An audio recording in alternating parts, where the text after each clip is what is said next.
आगे बच्चों इसमें पाठ 1 में किताब में दिया हुआ है गुजरात के मेलों के बारे में, आप उसके बारे में पढ़ लीजिएगा, MCQ में उसका आता है। उसके बाद आगे हम पढ़ेंगे भारत भूमि और वहाँ के लोग। इनमें जो प्रजातियाँ यहाँ पे दूसरे देशों से आई हैं उनके बारे में बताया गया। जैसे एक प्रजाति है नेग्रिटो, ये IMP क्वेश्चन है। नेग्रिटो के बारे में आपको एक वाक्य का क्वेश्चन आंसर में आता है।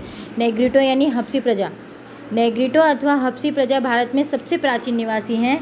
कुछ इतिहासकारों का मानना है कि नेग्रिटो अथवा निग्रो अफ्रीका से बलूचिस्तान के रास्ते से होकर भारत आए। वे रंग में श्याम, 4 से 5 फुट ऊंचे और सिर पर घुंघराले बाल वाले थे। ये 2 नंबर के क्वेश्चन में इसका आंसर पूछा जाता है, बोर्ड में भी पूछा जाता है। मोस्ट IMP है कि नेग्रिटो या फिर हबसी प्रजा पूछा जाएगा आपसे। नेग्रिटो प्रजा के बारे में बताइए या फिर हबसी प्रजा के बारे में बताइए। तो आपको ये लिखना है कि ये बलूचिस्तान के रास्ते और अफ्रीका से बलूचिस्तान के रास्ते होकर भारत आए हैं। इनकी जो विशेषताएं हैं तो इनका रंग श्याम है, 4 से 5 फुट ऊंचे कद वाले हैं और सिर पर इनके घुंघरालू बाल होते थे।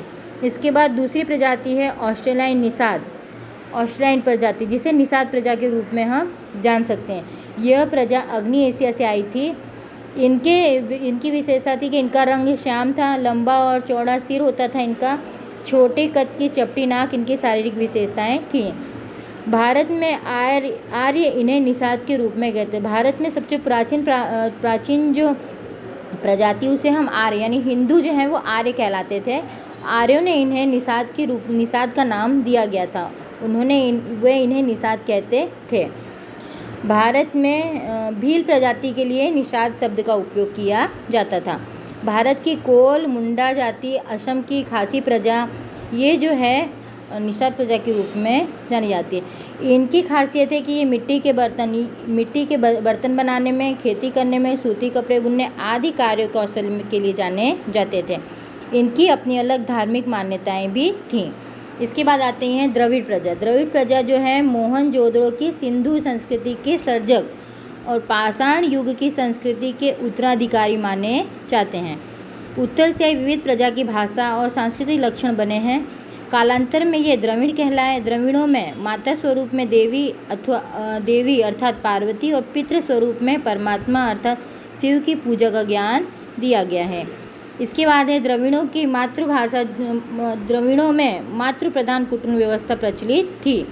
अवकाशीय ग्रहों के क्षेत्र में और विविध कलाएं जैसे कि कताई, बुनाई, रंगाई, रक्षा, नौका आदि क्षेत्रों में इनका विशेष योगदान देखने को मिलता है। आर्यों के प्रभुत्व के कारण ये जो है दक्षिण भारत की तरफ गए और वहाँ पे ये स्थायी हो गए हैं। दक्षिण भारत में इनके कुल के द्रविड़ जो है वो तमिल, तेलुगु, कन्नड़, मलयालम जैसी भाषा बोलने वाले लोग हैं। इनके बाद जो है अन्य प्रजातियां हैं जो भारत में आई दूसरे देशों से। उनमें सबसे पहले नाम आता है मोंगोलाइट, फिर अल्पाइन, डिनारिक और आर्मोलॉइड प्रजा। तो पहले हम मोंगोलाइट के बारे में पढ़ेंगे। तो यह प्रजा उत्तर पश्चिम चीन में से तिब्बत होते हुए भारत आई है। उन्हें उत्तरी असम, सिक्किम, भूटान, पूर्वी बंगाल आदि जगहों पर अपना निवास बनाया। समय के साथ उनका भी जो है भारतीकरण किया गया है।